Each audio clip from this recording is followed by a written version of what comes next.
Okay, so here is a 7071 switch like you have with the pigtails. Now to get this thing out, you'll need it all again, a little pointy, what'd I do mine? Sorry, I just put it down. I was digging up my Dremel. I put it down and I've lost it. Here we go. So there's a large circle here and a small circle. Push it on the small one. Some of them have a C-clip on them. Some do, some don't. You got to push that pin in. Sometimes you have to hold it down a little bit just because they're spring loaded. Push that. This one's full of gunk. I've not touched this one before. So you just pop that little pin out, and you just grab a pair of pliers or clips, and then you just pull the pin out. See, this one's got a, that's why this one doesn't have C-clips, because it's got a indentation in it. Got to try and zoom in this, sorry guys. But that's how you pull that pin out, and then just, you can pull the whole switch out. See, this is the problem. Let me grab a flashlight and you can see what's going on. See what I mean? It's completely packed full of crap, completely. And that's the problem with these, you know, you leave the door open and it gets weather in there and it just absolutely just fills with rainwater and dirt. So you gotta just clean all this gunk out of it. That's a little pin that actually sits on the, it's spring loaded. There's a spring in there, you can just pull that out. This one's stuck in there because it's so glued in. So you just pull that out. See, this is, I was saying before with that pin, this one, I'm not really organized today for doing this, but this one, that's how the thing's held in place. There's a little thing in there, otherwise the pin would walk out, but this is held in there. They have two different designs. Like I say, one has a C-clip, and this is just flat, but this one has got the little indentation where it locks the pin in there. So now you got the where is it? Damn it! You can't pull these apart. You got to do it like this. You got to kind of just wrangle the switch into place. Now, here's the fun part. This is where you need a Dremel. I got a Dremel with a small bit. This one's not the best one. And let me just wire brush this clean so you can see better, because this thing is filthy. Sorry about this, guys. I'm just doing this off camera. It's just, all I'm doing is just lightly wire brushing all the crap out of there. Let's see if I can get this flashlight.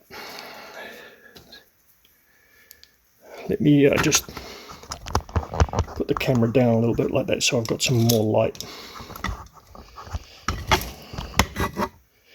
So now what you're doing with a Dremel is, see this little tab here? There's a switch. This is a switch. It's pressure loaded. It's actually pressured up. So when you flip the switch, it pushes it down and that makes contact with these, which actually the other side, but because this is only a one-way switch.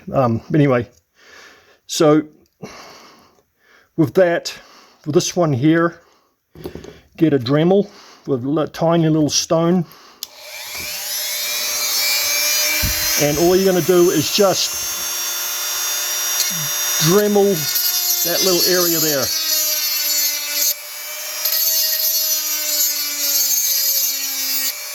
Like that. That should be enough. You don't have to go too far. And then what you can do is you can flip this around.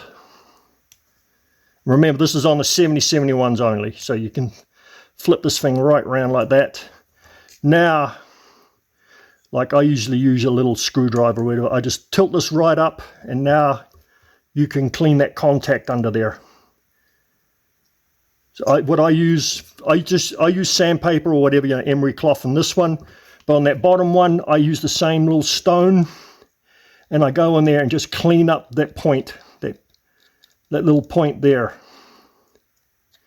And then I do the same, because this is spring loaded up anyway, so it doesn't matter if you bend it up, because it's supposed to be tensioned upwards. And then you clean those points, you clean this one as well, and then with a bit of sandpaper or emery cloth, you just bring this one back, and I just get a little piece of paper and I just run it underneath this one here to clean down the side of this. And then when you're done that, when it's all cleaned up, you can just push it back into place. It's pretty tight. You just keep, once you've done one, you'll figure it out how, they're quite easy, because first time I did it, I was nervous. You just put that in, and if you really want to, you can put a little dab of JB Weld in there, but I've not had them walk away. These things are pretty tight. You got to use a screwdriver to move it, so it's tight.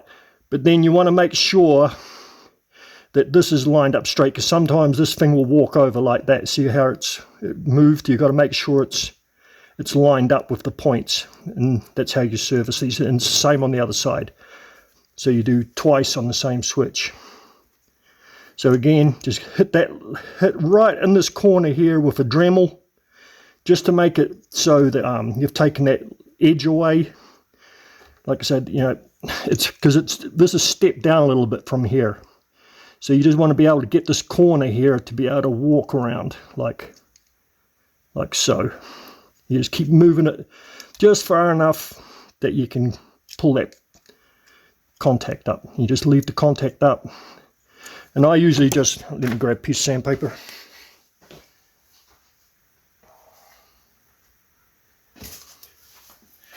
With the tension that's on here anyway, because it's you know, because you're pulling it up,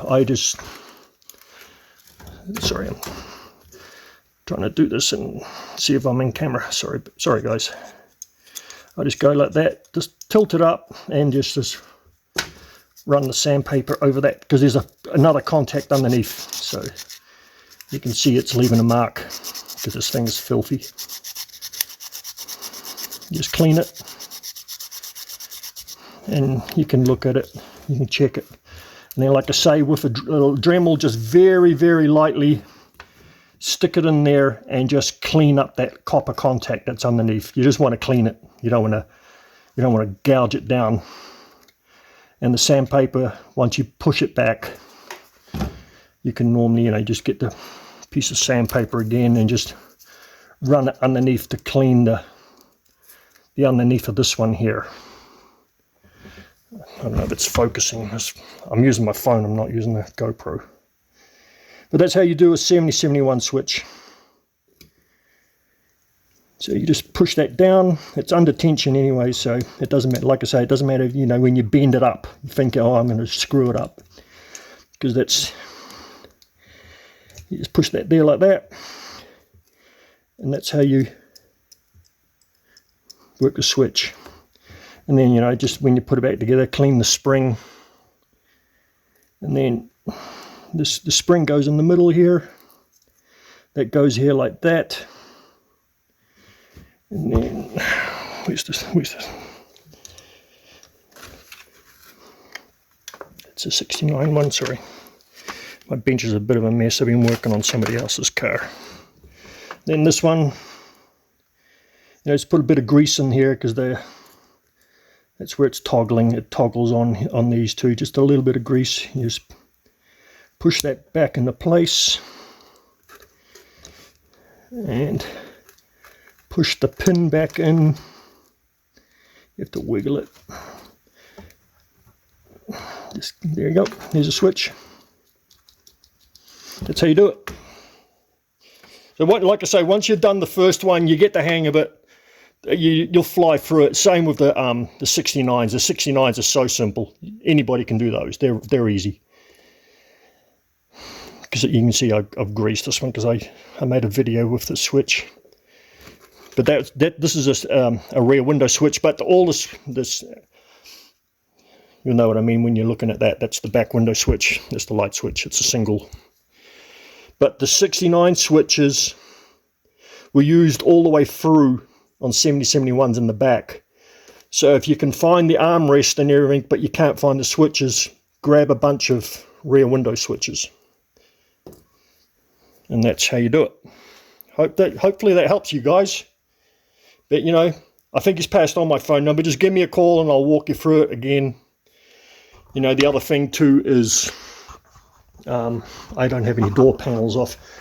You got, I don't know, he's probably told you I'm Mr. Continental.